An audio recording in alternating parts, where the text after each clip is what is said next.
Hello everyone, this is Yukino Manhwa. Welcome to the channel. All my videos are self-made, so hit like if you enjoy. Today's story is about a boy who was mocked, ignored, dismissed. His only dream? Just to survive another day. But then, as fate or some good luck have it, he comes across the crimson core that collapses the balance of the world. All my videos are self-made, so hit like if you enjoy. Chapter 1. The Boy with Zero Aura. In Aerion, children awakened their powers on their 18th birthday. The entire city gathered for the ceremony. Floating platforms drifted through the sky, glowing with magic. Parents whispered prayers, teachers prepared rankings, and children dreamed of greatness. Kael stood alone at the edge of the platform. He wasn't nervous. He already knew the result. One by one, children stepped forward. Golden flames, crackling lightning, waves of wind and stone. Cheers erupted with every awakening. Then, it was Kael's turn. The crystal sphere hovered before him, pulsing softly. He placed his hand on its surface. Nothing happened. The crystal dimmed. A murmur spread through the crowd. The overseer frowned and checked the readings again. Still nothing. No aura detected, the man announced. Zero. Resonance. Silence. Then laughter. Whispers turned into mocking voices. A zero. Is that even possible? Why is he here? Kael lowered his hand. He didn't cry. He didn't argue. He had lived with this truth his entire life. The ceremony ended quickly after that. Kael was officially classified as unawakened. In Aerion, that was worse than being weak. It meant you didn't belong. Life as the unwanted. From that day forward, Kael's life became smaller. Teachers ignored him. Students avoided him. Guild recruiters pretended he didn't exist. People avoided him. Teachers pitied him. His own family barely looked at him. He was assigned menial work, cleaning walkways, carrying supplies, fixing broken platforms. Every night, he returned to a narrow room beneath the city's lowest level. And every night, he wondered why he had been born at all. But Kael had one habit which he had developed as if to escape from this misery, which kept him going. When the city slept, he explored. Beneath Aerion were forgotten ruins, sealed tunnels from before the floating age. Places forbidden to the powerless, places no one cared to guard. Kael went there to feel invisible in a way that didn't hurt. The ruins beneath the sky. One night, deep below the city, Kael noticed something strange. A sound, a low hum, steady and rhythmic, like a heartbeat.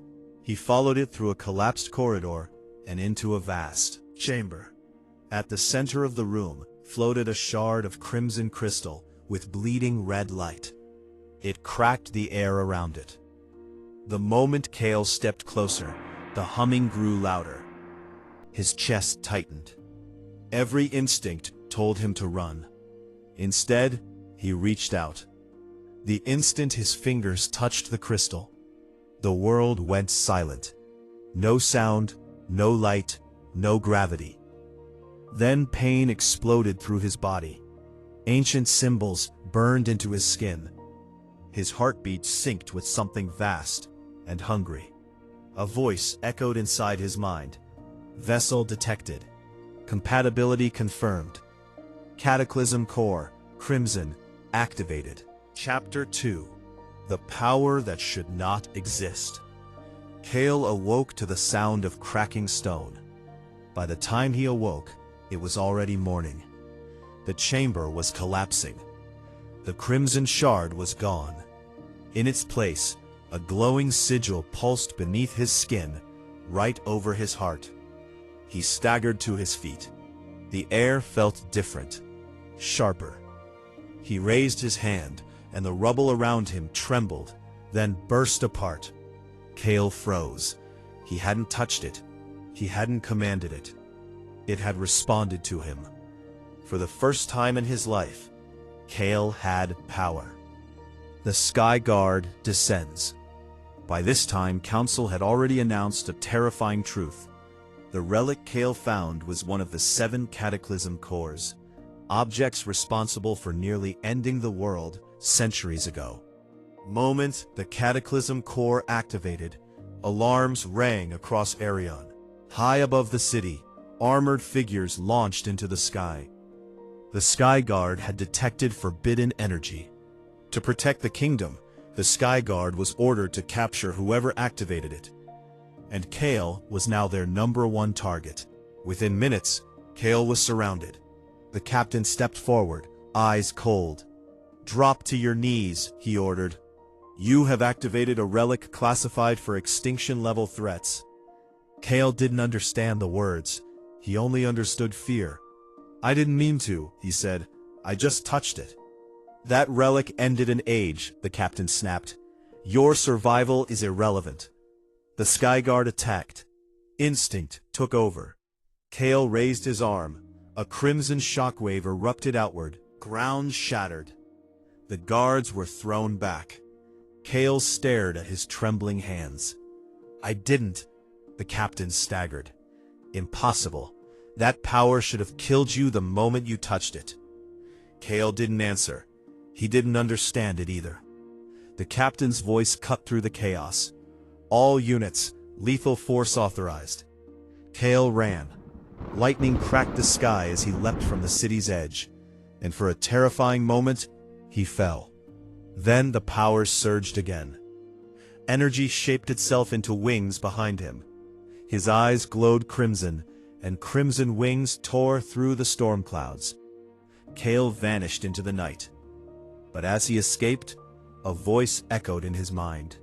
"You are now a vessel, a core of destruction and adaptation. When the other cores awaken, the real war begins." Chapter 3. The Core That Devours. Kael crashed into the Ashen Wilds, far beyond the city. A land twisted by ancient magic. A dead zone corrupted by ancient wars. He'd barely survived the fall. As he lay in the dust, the voice returned. Power consumption high. Host stability declining. Kael felt it then. The core wasn't just giving him power. It was taking something in return. His emotions dulled. When a mutated beast attacked him that morning, Kael killed it without hesitation. And afterward, he felt nothing. No fear, no guilt, only silence. Until night. Kael fell on the ground, losing consciousness. He learns the core feeds on danger. More lethal the situation, the stronger he becomes. But every use erodes his body and emotions. His exhaustion deepened faster than it should have. Kael would have died there, if not for Leora, who was a healer who was passing by. She found him unconscious near the ruins, crimson light leaking from his skin. She recognized the signs immediately. "Relic corruption," she whispered. Using forbidden healing arts, she stabilized him. When Kael woke, she was already packing to leave. "You can't stay with me," she said. "That thing inside you will kill you." Kael grabbed her sleeve. "Please," he said, "I don't want this power. I just want to live." Leora studied him carefully. Then she sighed, and fast. She looked toward the distant glow of Aerion. Because once the Sky Guard finds you again, they won't miss. Chapter 4. The 7 Cataclysms. Leora didn't leave. She stayed with him. Kael didn't sleep that night. Every time he closed his eyes, the crimson light pulsed beneath his skin. It felt alive, breathing, watching. Leora led him deeper into the Ashen Wilds, far from Aerion's patrol routes. "You need to understand what you're carrying," she said. Otherwise, it will hollow you out. She stopped beside a ruined stone monument, its surface cracked and scorched. This is where the world nearly ended. Kael listened as Leora told him the truth. Long before Aerion floated in the sky, the world had been invaded by beings that fell from beyond the clouds. To stop them, 7 humans bound themselves to forbidden relics, the Cataclysm cores: destruction, mind, time, order, entropy, creation, void. Together they pushed the invaders back. But the victory came at a price. The cores didn't shut down, Leora said quietly. They learned. One by one, the hosts were consumed. Cities burned, mountains collapsed, the sky itself fractured. The survivors sealed the remaining cores and rebuilt civilization in the air, far from the war scars below. Aerion was rebuilt on the ruins of that war. And now, Leora finished, one of 7 cores has chosen you. Kael felt his chest tighten. How many are still out there? Leora hesitated. At least 3, she said, and one of them is controlled by the Council. Kael's blood ran cold. Chapter 5: Control or Oblivion. Training began immediately. Leora taught Kael how to slow his breathing, how to anchor his thoughts, how to resist the core when it surged. The Crimson Core grew stronger in danger, but if Kael let fear guide him, it fed faster. Every mistake cost him. Sometimes his vision blurred crimson. Sometimes his hands crystallized painfully. Once, he nearly erased a section of forest just by losing focus. If you rely on raw power, Leora warned, you'll die before the core ever kills you. Kael learned restraint. He learned to let the core flow in controlled pulses. And slowly, something changed. The core began adapting to him. When Skyguard scouts ambushed them days later, Kael didn't explode. Redirected. Compressed energy shattered weapons instead of bodies. Disabled instead of destroyed. For the first time, he won without losing himself. But victory brought consequences. One of the fallen guards stared at Kael in terror. "That power," he whispered. "You're not supposed to exist." The Council now knew. Kael wasn't just alive. Chapter 6: The Council's Lie. Kael returned to Aerion in secret. Disguised. Hidden. What he found shattered him. Children stood before awakening crystals. One by one, the crystals dimmed. The Council called them failures. Kael felt the Crimson Core react violently. Leora followed his gaze. "The Council uses their core to suppress awakenings," she said. "They filter power to maintain control. The Council uses a core to suppress awakenings. That's why Kael was powerless. They are creating obedient citizens." Kael watched a child collapse in tears. Children failing awakening tests, just like him. He saw himself. They weren't weak, they were robbed. That night, the Council's enforcer confronted him. An Ascendant-class warrior wielding artificial purity energy. The battle was brutal. Kael adapted mid-fight. The Crimson Core reshaped itself around the enforcer's attacks. When the man finally fell, he looked at Kael with horror. "You weren't meant to survive," he said. "You weren't meant to awaken." Kael stood over him, shaking. "I wasn't weak," Kael said quietly. "I was stolen from." The core whispered. Host evolution confirmed. But something else stirred that night. Another presence, watching. Chapter 7: The Other Vessel. They met beyond the city. A man standing calmly beneath fractured clouds. His aura was subtle, controlled, terrifying. "My name is Seren," the man said. "I am Vessel 3. The Azure Core pulsed faintly behind Seren's eyes. "Mind." Control. I came to warn you, Saren said. The Council is not your enemy. Kael laughed bitterly. Then who is? Saren looked up at the sky. What's coming, he said. Wants the cores back. Saren tested Kael, not with force, but with influence. Kael's emotions dulled. His thoughts slowed. The Crimson Core raged, but adapted. Kael broke free. Saren smiled. You're different, he said. Maybe too different. Gave Kael a choice. Rule with the core, he said. Destroy with it. Or resist it, and suffer more than any vessel before you. Saren vanished, leaving Kael with a truth he couldn't ignore.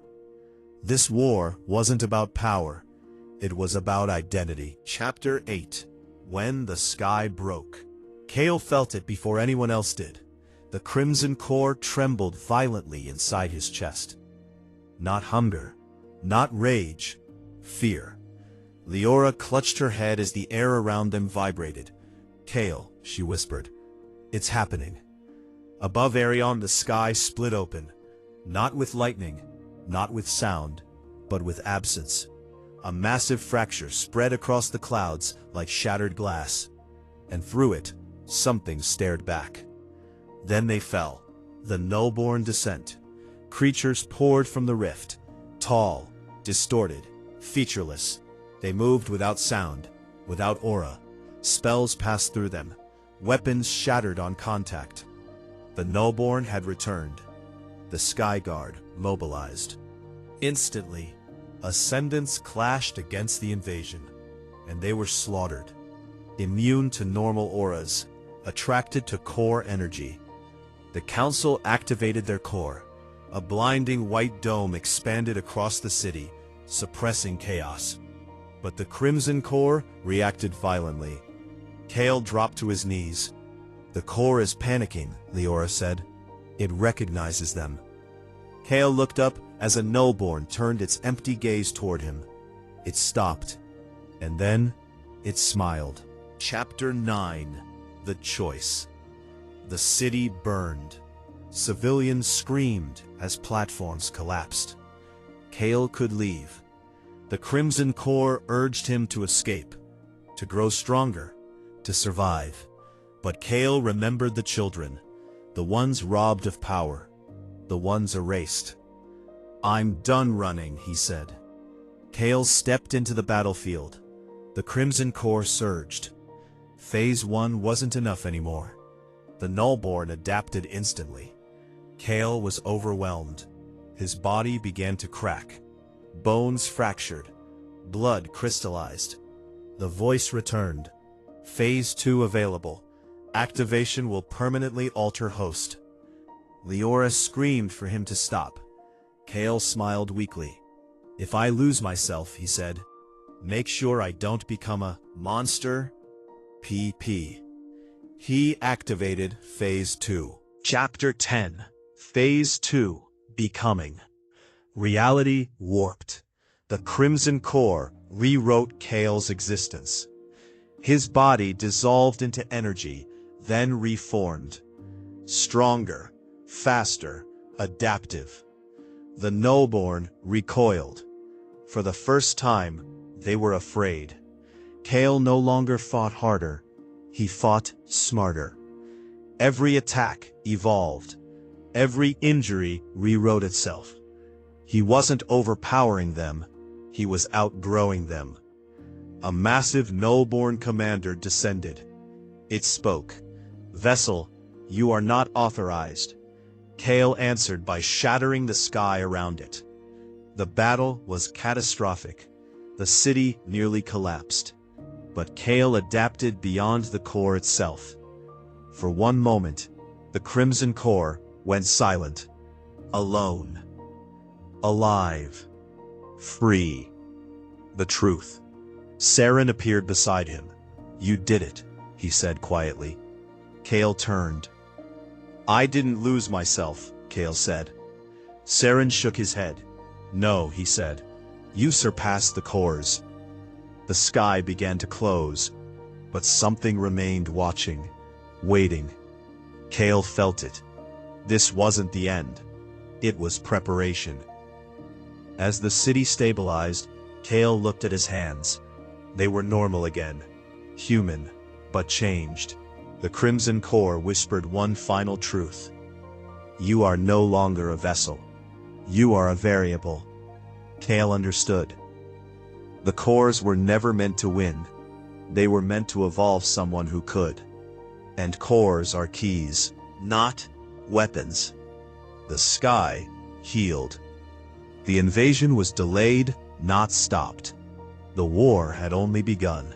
The Crimson Core has gone quiet. Kael wakes days later in the lower districts of Aerion. Silence was the first thing Kael noticed. Not the peaceful kind, the kind that followed victory or sleep, but a hollow absence, like a sound that should have been there and wasn't. He lay still, eyes closed, waiting for the familiar pressure in his chest. The Crimson Core had always made itself known. A pulse, a whisper, hunger, rage, adaptation. There was nothing. Kael opened his eyes. Stone ceiling, low, cracked. Old support beams reinforced with rusted metal ran overhead, humming faintly with Aerion's residual magic. He recognized the place after a moment. The lower districts, beneath the main platforms.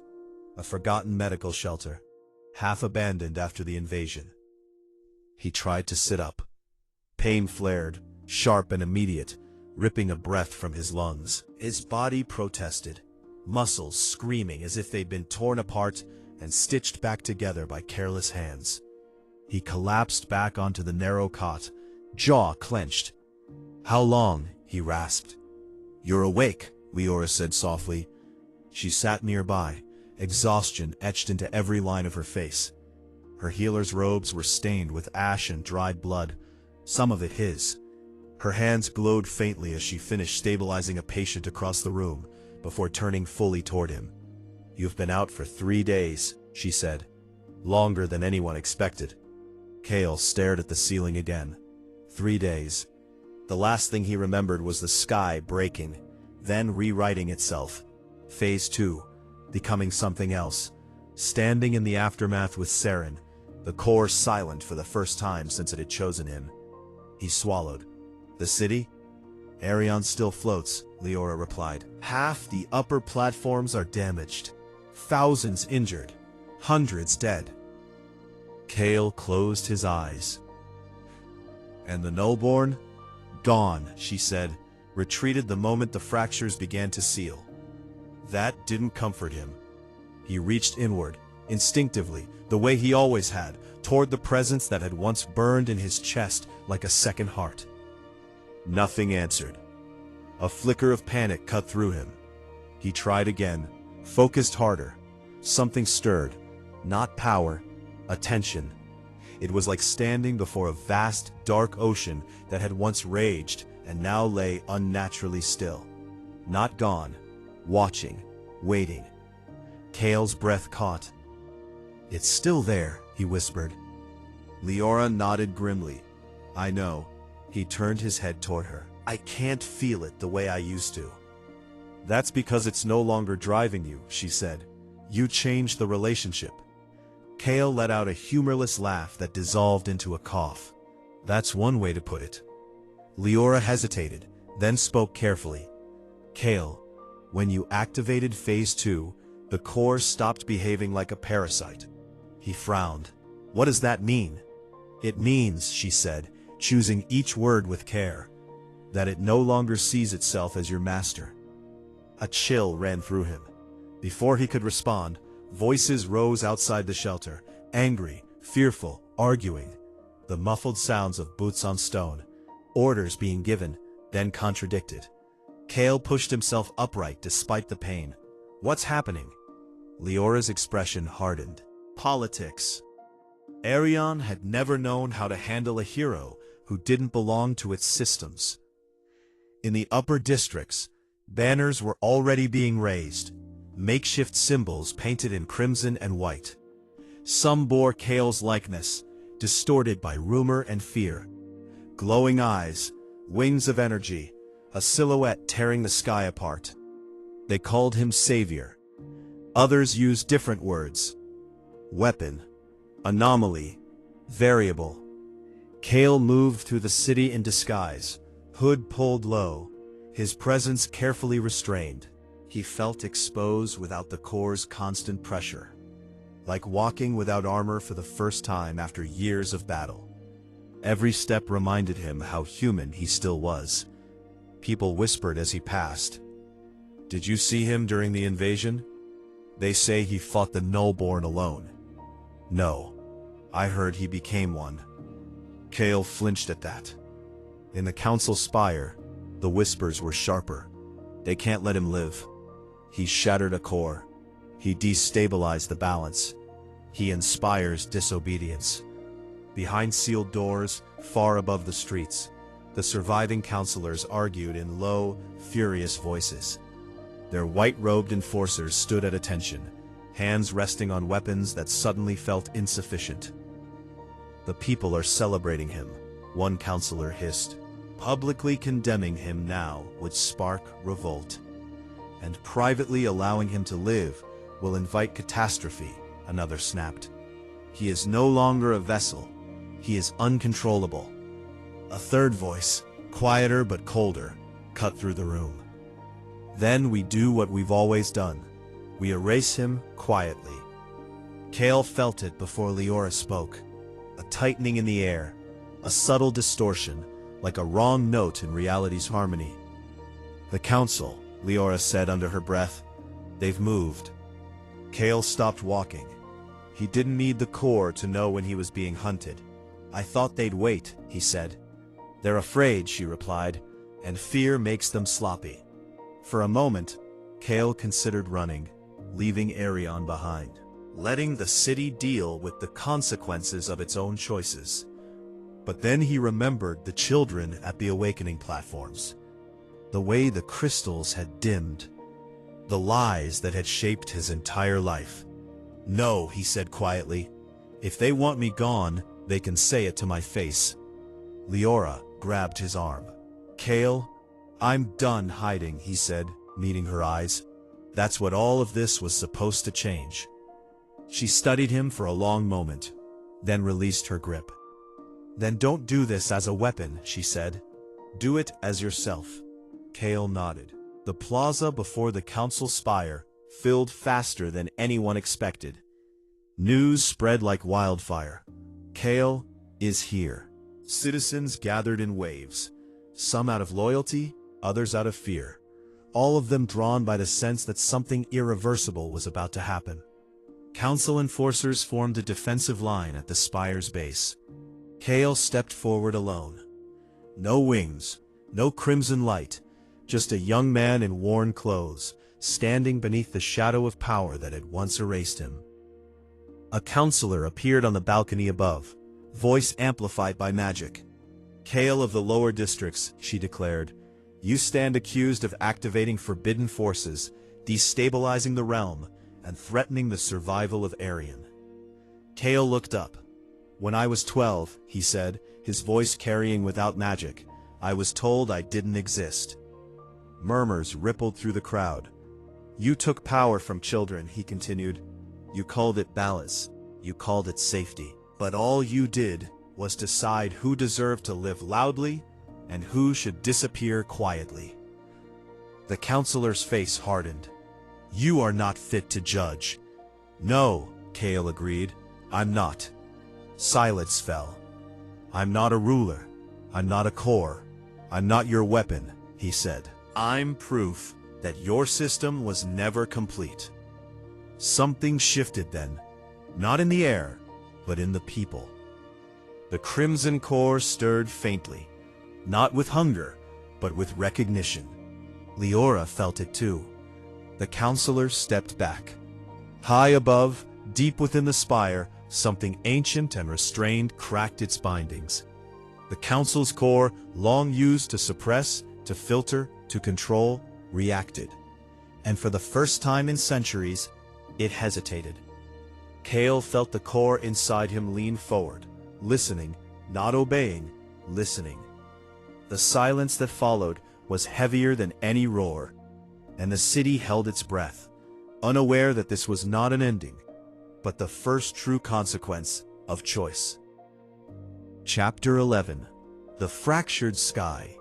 The sky above Aerion never truly healed. To most people, it looked whole again, blue stretched thin across drifting clouds, sunlight refracted through floating platforms and crystal spires. The scars of the invasion were spoken of in past tense, reduced to memorials and cautionary tales. But Kael saw the truth. Hairline fractures threaded the heavens, faint as spiderwebs made of absence. They didn't glow. They didn't shimmer. They didn't belong. When he focused, they widened, not physically, but perceptually, like cracks in glass that only appeared when the light hit them wrong. Reality was wounded, and it was bleeding quietly. "You're staring again," Leora said, on a narrow overlook at the city's edge, wind tugging at their cloaks. Below them, the lower districts bustled with uneasy life. Reconstruction crews, temporary shelters, healers moving from platform to platform. Aerion survived, but it hadn't recovered. Kael didn't look away from the sky. "You don't see them, do you?" She followed his gaze. "The fractures? No. I feel pressure sometimes, like the air's too tight, but nothing like what you describe." Kael exhaled slowly. "They're getting worse." That made her tense. "Since when?" "Since the Council's core hesitated," he said. "Since I spoke." The Crimson Core stirred faintly at the edge of his awareness, not reacting, not surging, simply acknowledging the observation. It was like an ancient thing listening to a student who had surprised it. Leora folded her arms. "Saren said this would happen." Kael turned. "He said the war was entering phase 2.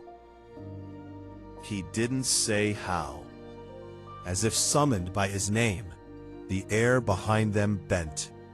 Not with force, but with intention. Kael felt it before he saw it. A careful presence, stepping into reality the way a strategist stepped onto a battlefield already mapped. Saren appeared beside the broken railing, hands clasped behind his back, expression calm as ever. "You're learning faster than expected," Saren said. "That's concerning." Kael didn't bother hiding his glare. "You have a habit of showing up when things get worse." Saren smiled faintly. "Correlation, not causation." Leora stepped between them. "If you're here to manipulate him again..." "I'm here to warn you," Saren said gently.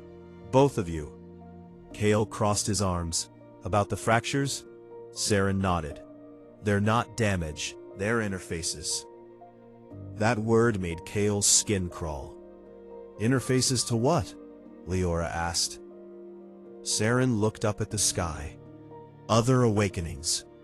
They met later in a sealed observatory, an abandoned research chamber once used by the Council to study high-altitude aura flow. The crystal dome overhead was cracked, giving Kael a perfect view of the fractured sky. Saren activated a projection. Images bloomed in the air. Maps, pulses of energy, distorted readings. "These have been recorded across the world," Saren said. "Places where reality thins, cities that go silent overnight, regions where the nullborn behave differently." Kael studied the patterns. "These aren't core activations. There's something else." He changed the projection. Kael's breath caught. Human silhouettes appeared, some stable, others warped, surrounded by distortions similar to his own, but incomplete, flickering, unbalanced. "Variables," Saren said. Leora frowned. "That's what people are calling Kael." Saren's gaze sharpened. "They shouldn't." Kael looked at him slowly. "Explain." Saren let the projection shift again, showing older records, ancient, half-corrupted. "You weren't the first variable," Saren said quietly. "You're just the first who survived long enough to matter." The room felt colder. Kael felt the crimson core lean closer, attentive now. There have been others, Saren continued, rare anomalies throughout history, people who broke the rules without using cores, who adapted without permission. And? Leora asked. Saren's jaw tightened. They died, or worse, most tore themselves apart. A few became things the world had to erase. Kael clenched his fists. So what's different now? Saren met his eyes. Now the sky is fractured. Now the locks are failing. Now the system can't correct mistakes fast enough. Leora shook her head. You're saying the world is producing variables naturally. Yes, Saren said, and the Nullborn are responding. That night, Kael couldn't sleep. He sat alone on a half-repaired platform, legs dangling over open sky. The city lights below flickered, uncertain but alive. He reached inward again. The Crimson Core responded, not with power, but with awareness, as if it had shifted from predator to observer. What are you waiting for? Kael whispered. No answer. Above him, one of the fractures widened, just enough. Kael felt it then, a pulse, far away. Someone, somewhere, had awakened. Not with a core, not with permission. Kael gasped as the sensation echoed through him, a resonance that wasn't energy, but recognition, like two wrong notes harmonizing across distance. He stood abruptly. Leora appeared moments later, breathless. You felt it too, didn't you? Kael nodded. Where? She swallowed. West, beyond the Ashen Wilds. An entire city just went quiet.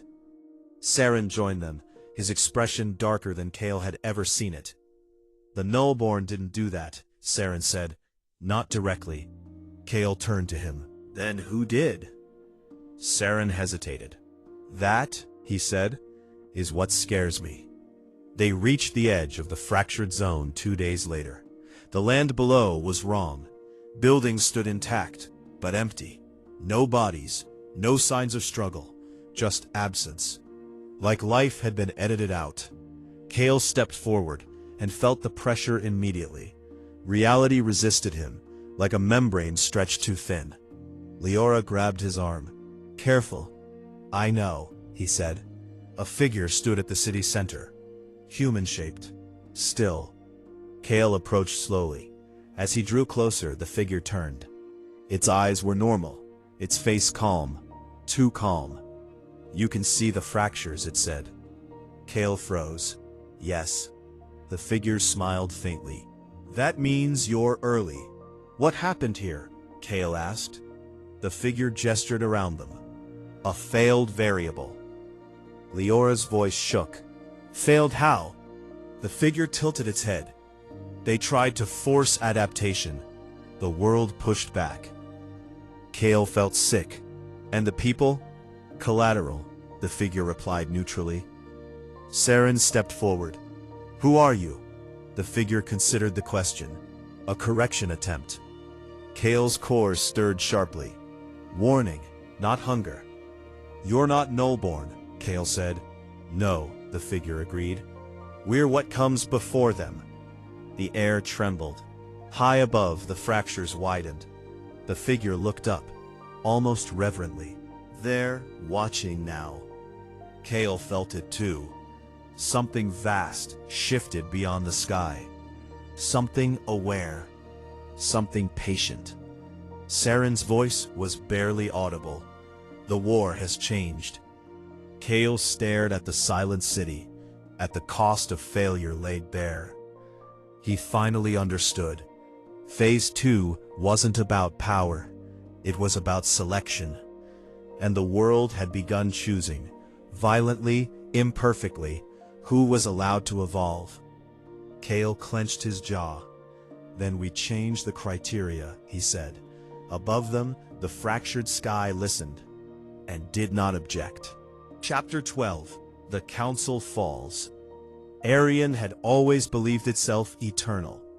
Floating cities bred that kind of arrogance. When you lived above the scars of the old world, above the ruins, the dead zones, the reminders of failure, it was easy to believe you had escaped consequence. The council had built its authority on that belief. Order above chaos, control above risk, silence above truth. That belief shattered the moment the suppression field failed. It began as a tremor. Not physical, no alarms, no shaking platforms, but a sudden pressure change in the air, like the world inhaling too deeply. Kael felt it instantly. The crimson core stirred, alert and focused, not reacting, but tracking. Leora staggered beside him. "Kael, I know," he said. "They activated it." High above, at the heart of the council's spire, ancient mechanisms awakened. Sigils carved centuries ago flared with sterile white light. The council's core, long abused, overextended, and forced into unnatural obedience, was pushed past its limit. For centuries, it had filtered awakening energy across Aerion, redirected it, throttled it, decided who was allowed to matter. Now it screamed. The light expanded outward in a dome, brighter than ever before. Then it fractured. The dome didn't collapse, it inverted. Across the city, awakening crystals reacted simultaneously. Children screamed. Adults collapsed. Some laughed. Some burned. Thousands of suppressed awakenings detonated at once. Not violently, but chaotically. Auras flared in every color imaginable, raw and untrained, flooding streets and platforms with uncontrolled energy. Aerion descended into pandemonium. Kael stood at the edge of a shattered plaza, eyes wide as the city unraveled. "This wasn't supposed to happen," Leora whispered. "They've never lost control like this." Kael clenched his fists. "Because they never planned for choice." The council chamber was in disarray. Sigils flickered wildly. Enforcers shouted over one another, struggling to maintain formation as the very air rebelled against them. Several counselors lay unconscious, overwhelmed by backlash from the core they had leaned on for generations.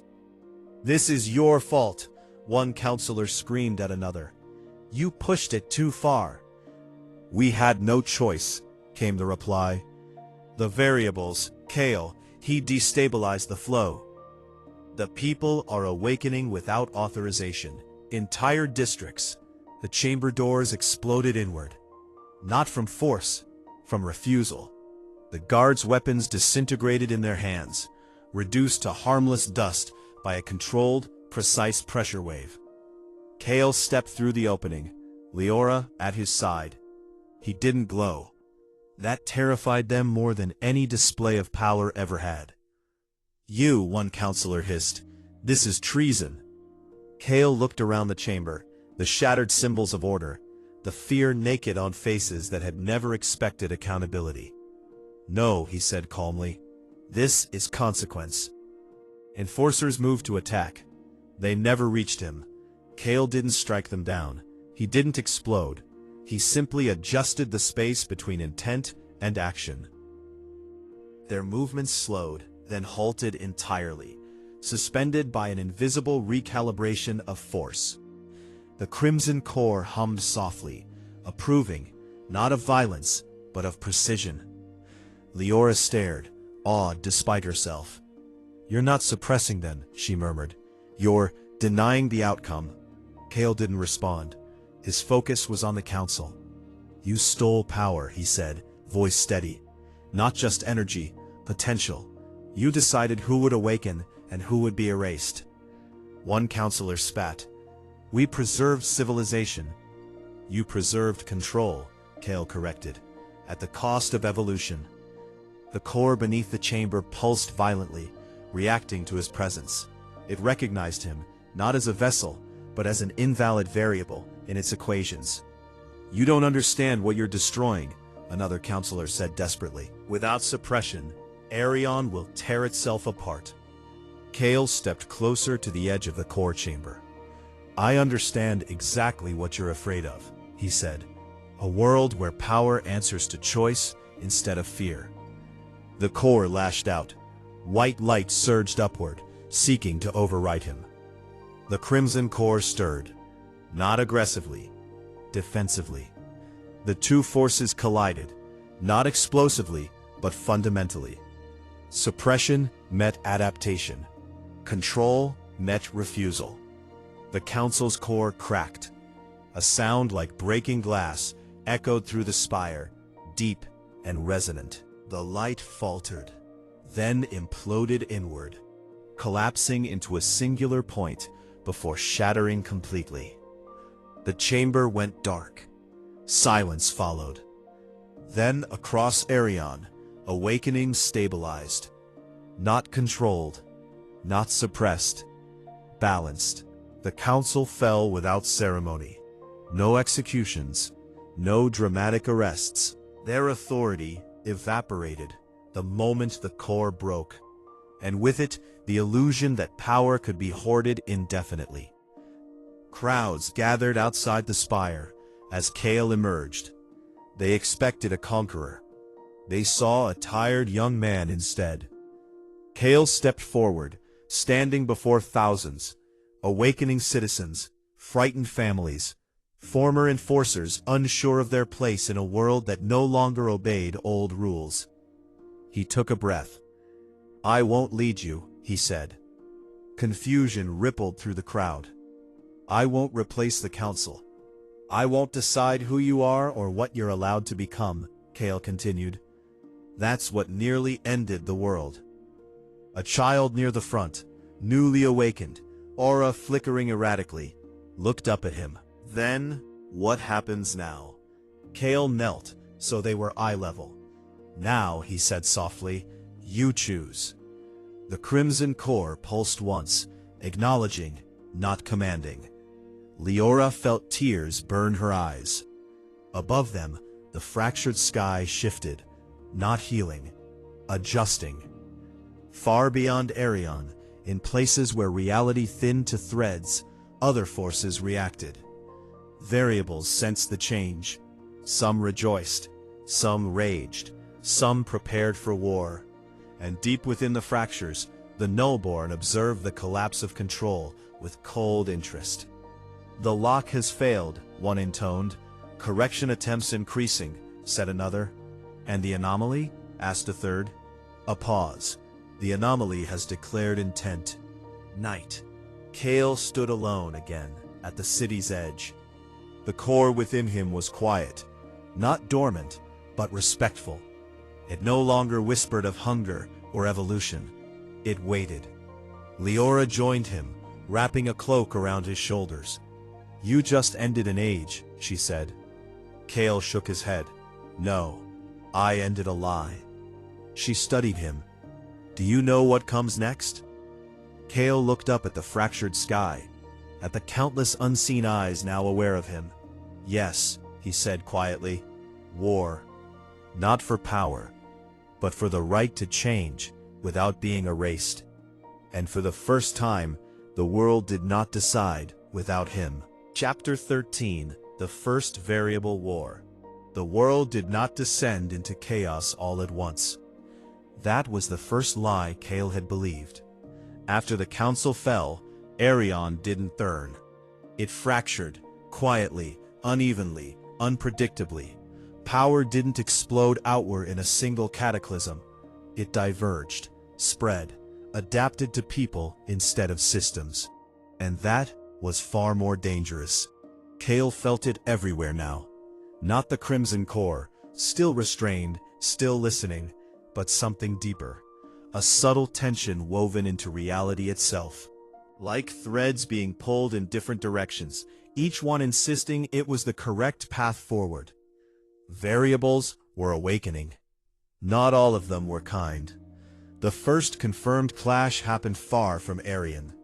A coastal city on the western edge of the old world, rebuilt on solid ground, far from floating kingdoms and council influence, went dark for 3 hours. When communication resumed, Half the city was gone. Not destroyed, removed. Kael arrived too late. The shoreline was smooth, glassed over as if reality itself had been erased and rewritten. Buildings ended abruptly, sliced by invisible decisions. The sea lapped calmly, at edges that should not have existed. Leora knelt, fingers glowing softly as she scanned for survivors. "There are none," she said quietly. Kael stared at the empty space where thousands of lives had been. "This wasn't the Nullborn," he said. "No," Leora agreed. "They would have left residue. This is cleaner." Kael felt the Crimson Core stir, uneasy. A presence manifested behind them. Kael turned slowly. The air folded inward, resolving into a humanoid shape. Not human, not anymore. Its body flickered between states, edges constantly redefining themselves. No aura flared around it, yet the pressure it exerted was immense. "Kael," it said, voice calm, almost curious. "You arrived faster than predicted." Leora's breath caught. Another variable. The being inclined its head. "Designation accepted." Kael took a step forward. "What did you do here?" The variable looked around, as if noticing the absence for the first time. "Optimized." Kael's jaw tightened. "You erased a city." "No," the variable replied. "I removed inefficiency, resistance, noise." The Crimson Core pulsed sharply, warning. "Power isn't meant to be clean," Kael said. "It's meant to be restrained." The variable's eyes focused on him. "That's where you're wrong." Reality bent. The battle didn't begin with an explosion. It began with overwrites. Kael stepped forward and the ground beneath him rewrote itself, solid becoming fluid, then solid again, as the variable attempted to remove vectors Kael relied on. Gravity skewed. Distance collapsed. Kael adapted instinctively, not by overpowering the distortion, but by refusing its premise. The Crimson Core responded, not with force, but with recalibration. Space stabilized around Kael, snapping back into consistency. The variable paused. "Interesting," it said. "You're not forcing correction." "I'm allowing it," Kael replied. They clashed again, not with strikes, but with decisions. Each movement rewrote probability. Kael felt bones strain, blood heat, reality resist him. But unlike before, the Crimson Core didn't consume him. It supported him. The variable pushed harder. "You're limiting yourself," it said. "Why?" Kael saw it then. The variable had surrendered something essential. Not emotion, connection. Its power flowed perfectly because it had severed its humanity to avoid contradiction. Kael tightened his focus. "Because I'm not trying to win alone." He anchored himself, to memory, to loss, to the weight of consequence. The variable faltered. Kael struck, not to erase, but to interrupt. The being screamed as its adaptive loop collapsed inward. Its form destabilized, flickering wildly. "You could have been free," it hissed as it unraveled. "You chose suffering." Kael watched as it dissolved into nothing. No explosion, no remains. Gone. Permanently. The Crimson Core went still. Leora stared at the empty space. "Kael, I can't feel it anymore." Neither could he. That terrified him. News spread fast after that. Variables were fighting each other. Not for territory, for definition. Some sought domination, believing power justified rule. Others pursued transcendence, abandoning humanity piece by piece. A few tried to protect, clumsily, destructively. Each conflict left scars reality struggled to mend. Kael realized the truth slowly, painfully. Variables could kill each other permanently. No resurrection, no correction, no second pass. Each death was a deleted possibility, and each survivor grew more certain they were right. The next confrontation came sooner than Kael expected. Vessel 6. A former host, older than Kael, experienced hollow. They met in a dead zone beneath a fractured sky. The air felt thin, brittle. Vessel 6 didn't glow, didn't posture. "You shouldn't exist," they said calmly. Kael studied them. "You gave up." "I survived," Vessel 6 corrected. "By surrendering choice. The core made decisions. I followed." "That's not survival." Vessel 6 smiled faintly. "You'll learn." The fight was quiet. No shockwaves, no spectacle. Just two beings rewriting rules locally, probing for inconsistencies. Kael adapted. Vessel 6 endured. Each exchange stripped something away. Memories, sensations, humanity. Kael felt himself slipping. Then he felt Leora, far away, grounding him through presence alone. He anchored again. Vessel 6 faltered. "Impossible," they whispered. "You're holding contradiction." "That's what being human is," Kael said. He struck once. Vessel 6 fell, gone. Kael staggered back, breathing hard. He felt it then, the weight of it. Variables weren't just evolving, they were filtering each other out. The world was selecting, brutally, what kinds of change it would tolerate. Kael looked up at the fractured sky. "This can't continue," he said hoarsely. Leora stepped beside him. "Then what do you do?" Kael closed his eyes. "I stop fighting alone." The Crimson Core pulsed softly, not in resistance, in agreement. The first variable war had begun, and Kael had just realized the cost of winning it wrong. Chapter 14. The Truth of the Cores. The ruins beneath Aerion predated the sky. Kael could feel it the moment he stepped into the Forgotten Archive. Stone older than flight, older than floating platforms and council lies. The air was heavy, saturated with dormant intent, not power, memory. Leora moved carefully between collapsed shelves and fractured pillars, her light hovering just above her palm. Ancient glyphs lined the walls, partially erased by time and war. This place hadn't been meant to survive, which meant it probably mattered. "These records were sealed before the council ever formed," Leora said quietly. "Even Saren didn't have access to most of them." Kael ran his fingers along a cracked slab, etched with 7 interlocking symbols. "The Cataclysm Cores." "They lied," he said. It wasn't a question. Leora nodded. "About purpose." They had come here after the second variable clash. After the truth Kael couldn't unsee, that variables killing each other didn't heal the world, it narrowed it.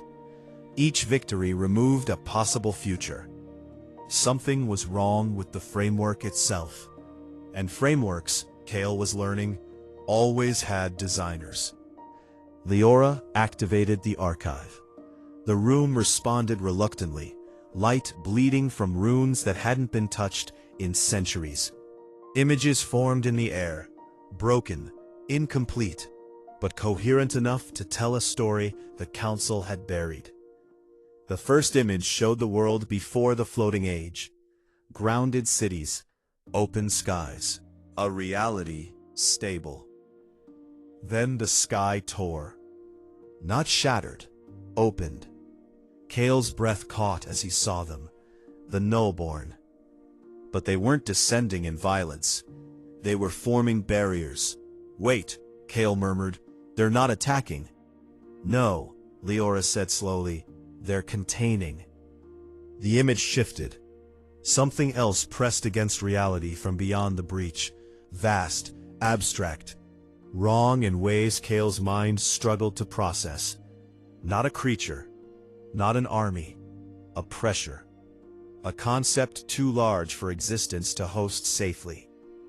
"This is what the old texts called the collapse," Leora whispered, "when reality couldn't maintain itself." The next image showed humans, 7 of them, standing at the edge of the breach. Each held a core, But the cores weren't glowing weapons. They were interfaces, locks. The truth settled heavily in Kael's chest. The cores weren't made to fight the Nullborn, he said. No, Leora replied. They were made to cooperate with them.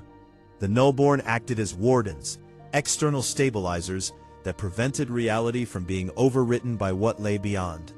The cores anchored those wardens, allowing humanity to exist inside a universe that wanted to unravel. But there was a flaw. Humans weren't meant to host locks indefinitely.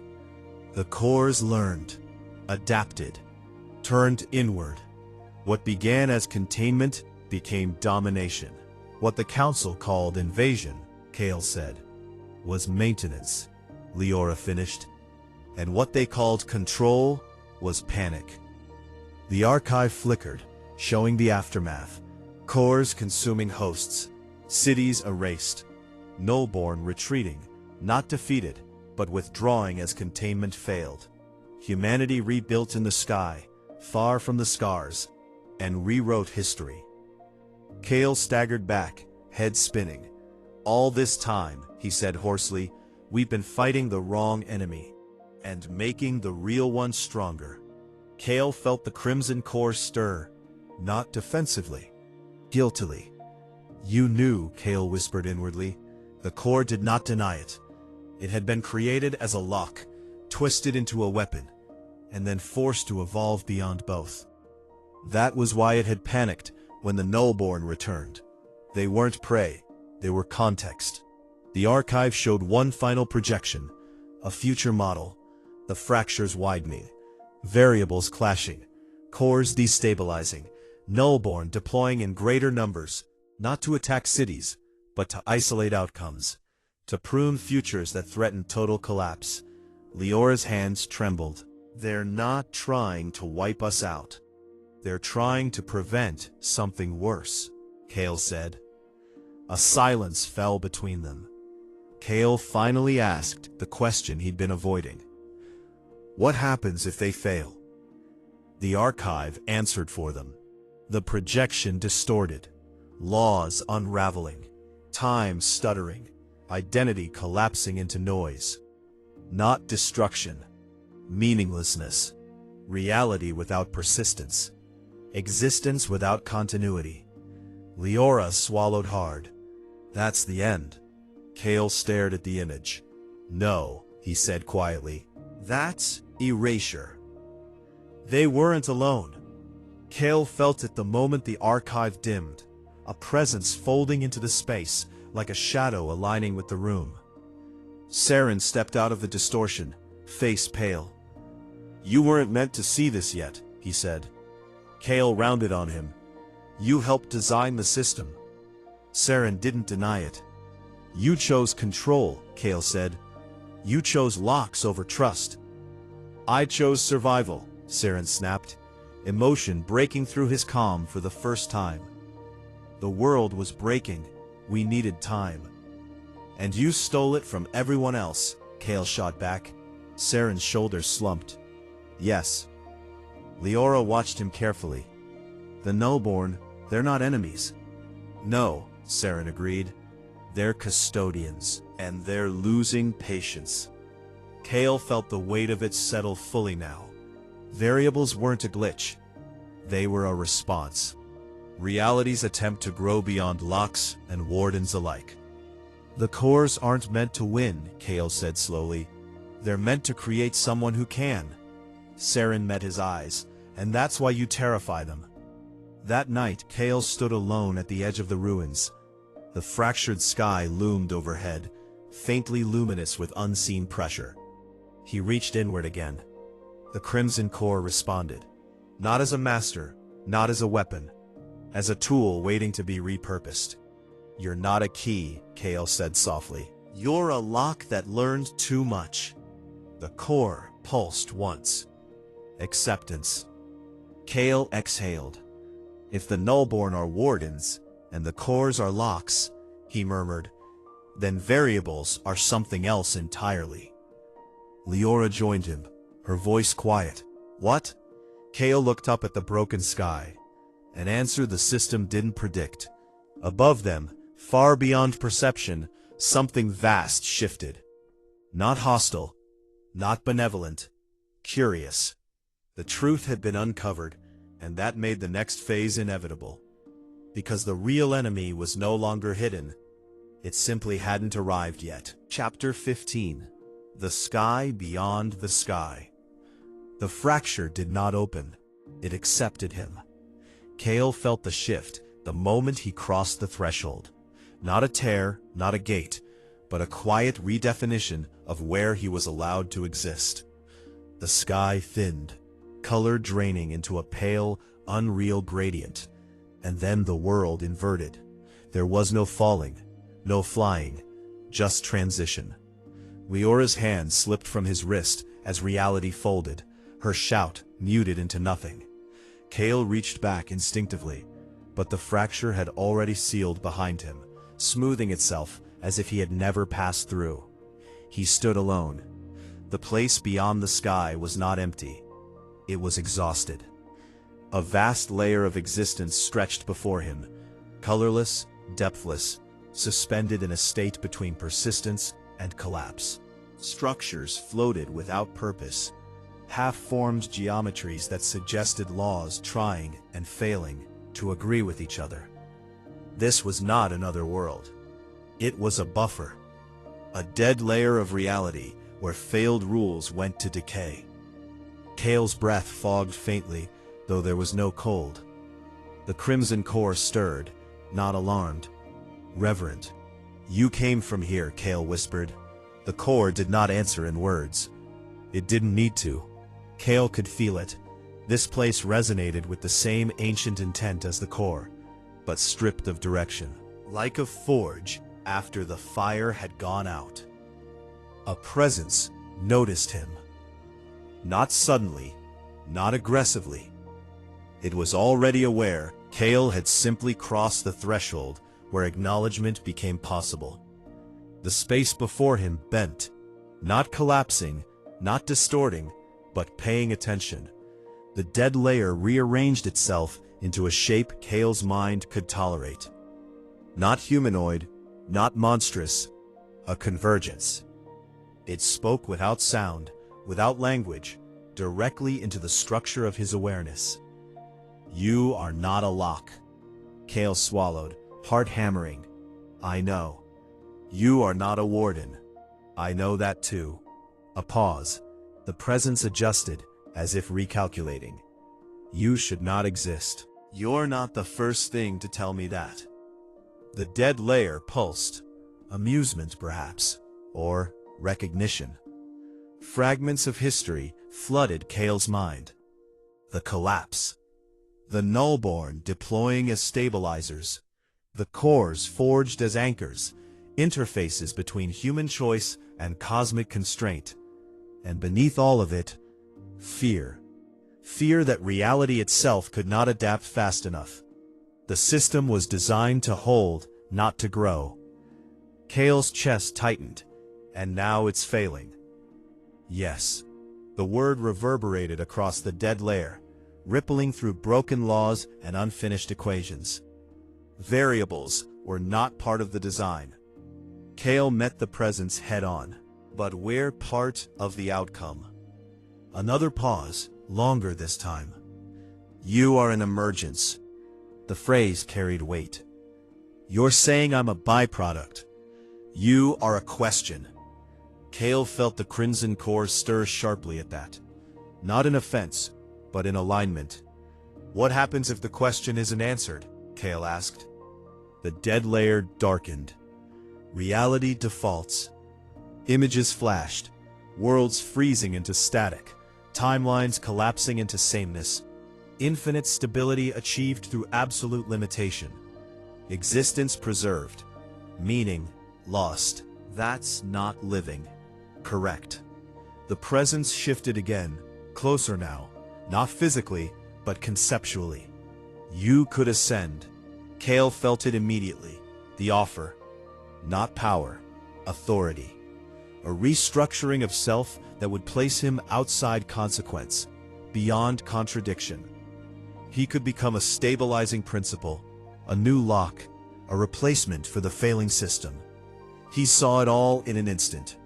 No more variable wars, no more fractured skies, no more choice, just certainty. The Crimson Core pulsed once, uncertain. Kael breathed slowly. "No," he said. The presence stilled. "Explain."